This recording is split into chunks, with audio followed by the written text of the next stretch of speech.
ফের ছেলে ধরা গুজব এবার আসানসোলে। এর জেরে উত্তেজনা ছড়ালো আসানসোল উত্তর থানা এলাকায়।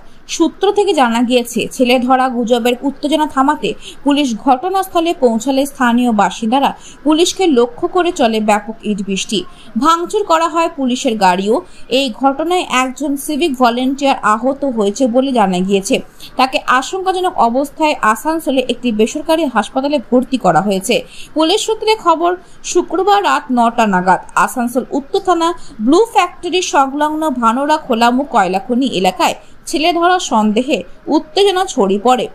ডিসি ধ্রুব দাসের নেতৃত্বে বিশাল পুলিশ বাহিনী ঘটনাস্থলে পৌঁছে পরিস্থিতি নিয়ন্ত্রণে করে। কয়েকজন পুলিশ কর্মী সামান্য আহত হয়েছেন। ঘটনায় ইতিমধ্যে বেশ কয়েকজনকে আটক করা হয়েছে। পরিস্থিতি এখন অনেকটাই নিয়ন্ত্রণে। স্থানীয় তৃণমূল নেতা তথা স্থানীয় কাউন্সিলর উৎপল সিংহ বলেন, ছেলেধরা গ্রামে এসেছে এই ধরনের গুজব রাত 9টা নাগাদ ছড়িয়ে পড়ে। আশেপাশে 4-5টা আদিবাসী গ্রাম রয়েছে। পুলিশ পৌঁছাতে তারা ঘাবড়ে যায়। নিজেদের মধ্যে একটা ভুল বোঝাবুঝি তৈরি হয়।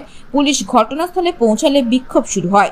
পরে বচসা থেকে বাকদণ্ড যা হয়েছে ভুল বোঝাবুঝির ফলেই হয়েছে। এখন পরিস্থিতি নিয়ন্ত্রণে।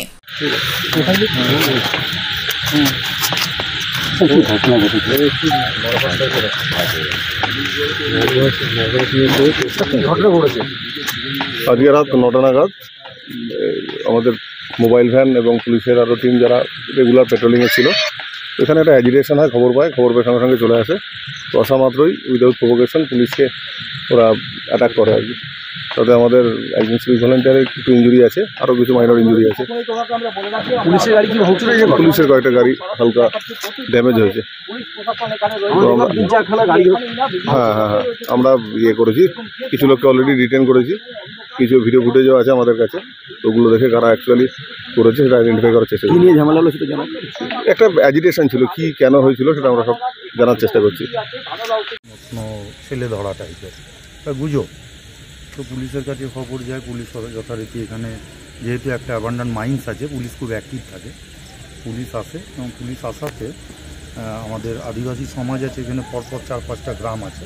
তারা পুলিশ দেখে একটু ঘাবড়ে যায়। রাত্রেবেলা 9টার পর তারা খাওয়া দাওয়া করে শুয়ে পড়ে। সেখান থেকে একটা নিজেদের মধ্যে ভুল বোঝাবুঝির সৃষ্টি হয়। পুলিশের সাথে বাগবিতণ্ডা হয়, বচসা হয়। এইটাই আজকে মানে এখন একটা ঘটনা আমি শুনতে পাই। পুলিশের উপর হামলাও চালিয়েছে। পুলিশের সাথে হামলা ঠিক হয়নি। পুলিশের কিছু যারা আমাদের আদিবাসী সমাজের মানুষ আছে, তারা একটু ভুল বোঝাবুঝির কারণেই যতটুকুনি হয়েছে আর কি। ইট পাথর হয়তো কিছু হয়েছে, হয়নি তা না, কিন্তু যতটুকুনি হয়েছে ভুল বোঝাবুঝিতে হয়েছে। 10খানা গাড়ি